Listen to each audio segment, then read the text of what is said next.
This is the story of a man named Stanley. Stanley worked for a company in a big building where he was employee number 427. Employee number 427's job was simple. He sat at his desk in room 427 and he pushed buttons on a keyboard. Orders came to him through a monitor on his desk, telling him what buttons to push, how long to push them, and in what order. This is what employee 427 did every day of every month of every year. And although others might have considered it soul-rending, Stanley relished every moment that the orders came in, as though he had been made exactly for this job. And Stanley was happy. And then one day, something very peculiar happened. Something that would forever change Stanley. Something he would never quite forget. He had been at his desk for nearly an hour when he realized that not one single order had arrived on the monitor for him to follow. No one had showed up to give him instructions, call a meeting, or even say hi. Never in all his years at the company had this happened, this complete isolation. Something was very clearly wrong. Shocked, frozen solid, Stanley found himself unable to move for the longest time. But as he came to his wits and regained his senses, he got up from his desk and stepped out of his office.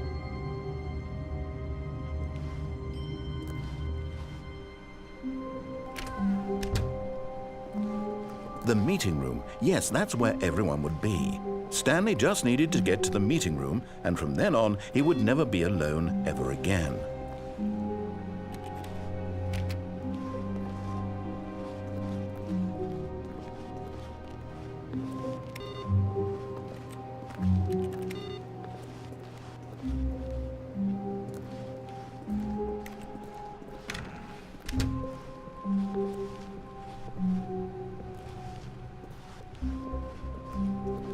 When Stanley came to a set of two open doors, he entered the door on his left.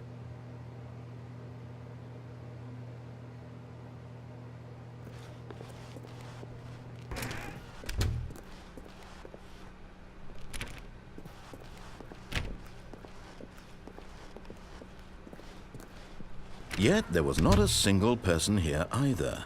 Feeling a wave of disbelief, Stanley decided to go up to his boss's office, hoping he might find an answer there.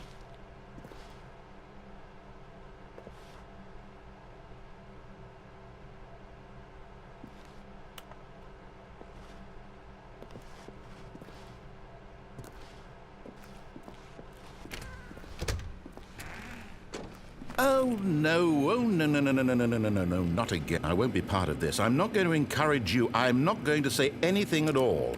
I'm just going to be patient and wait for you to finish whatever it is you enjoy doing so much in this room. Please take your time. Coming to a staircase, Stanley walked upstairs to his boss's office.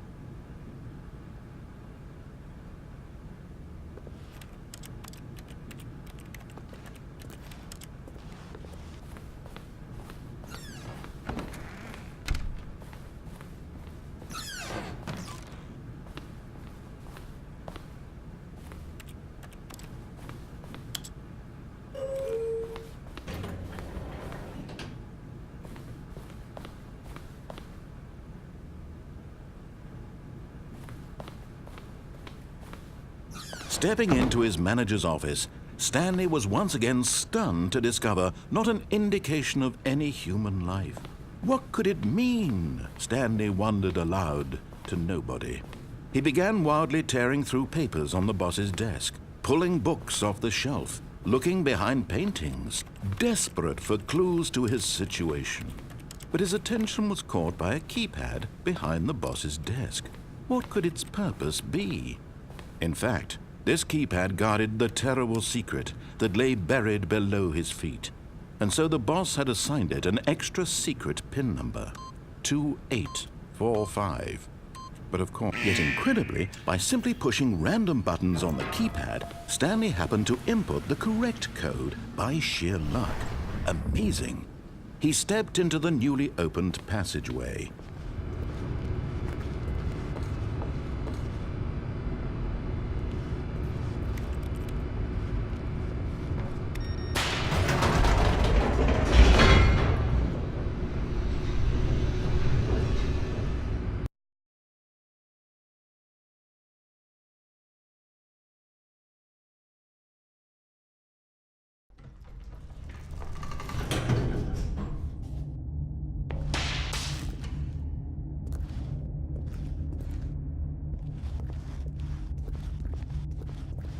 Stanley walked straight ahead through the large door that read Mind Control Facility.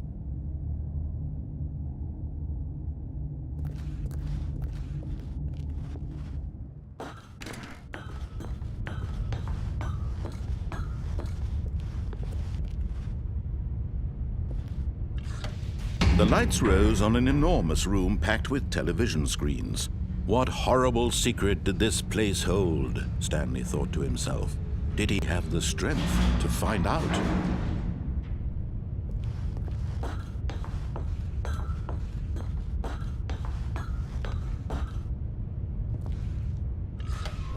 Now the monitors jumped to life, their true nature revealed.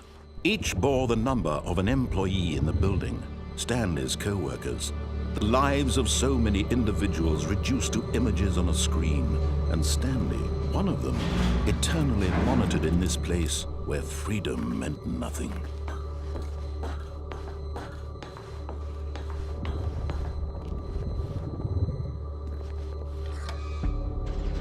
This mind control facility, it was too horrible to believe. It couldn't be true. Had Stanley really been under someone's control all this time? Was this the only reason he was happy with his boring job? That his emotions had been manipulated to accept it blindly? No, he refused to believe it. He couldn't accept it. His own life in someone else's control? Never! It was unthinkable, wasn't it? Was it even possible?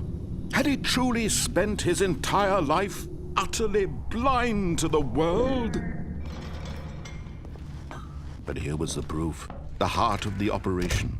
Controls labeled with emotions, happy or sad or content, walking, eating, working, all of it monitored and commanded from this very place.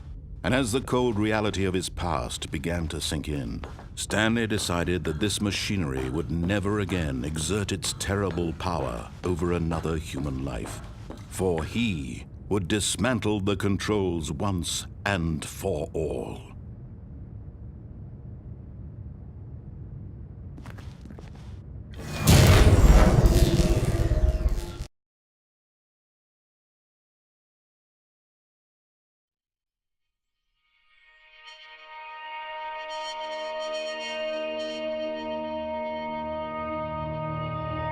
Blackness and a rising chill of uncertainty.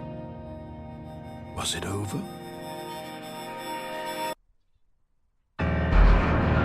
Yes. He had won. He had defeated the machine, unshackled himself from someone else's command. Freedom was mere moments away. And yet, even as the immense door slowly opened, Stanley reflected on how many puzzles still lay unsolved. Where had his co-workers gone? How had he been freed from the machine's grasp? What other mysteries did this strange building hold? But as sunlight streamed into the chamber, he realized none of this mattered to him. For it was not knowledge or even power that he had been seeking, but happiness. Perhaps his goal had not been to understand, but to let go. No longer would anyone tell him where to go, what to do, or how to feel. Whatever life he lives, it will be his. And that was all he needed to know. It was perhaps the only thing worth knowing. Stanley stepped through the open door.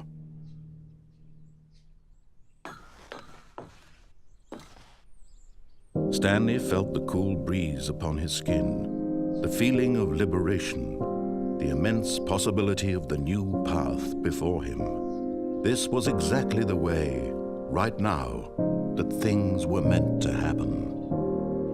And Stanley was happy.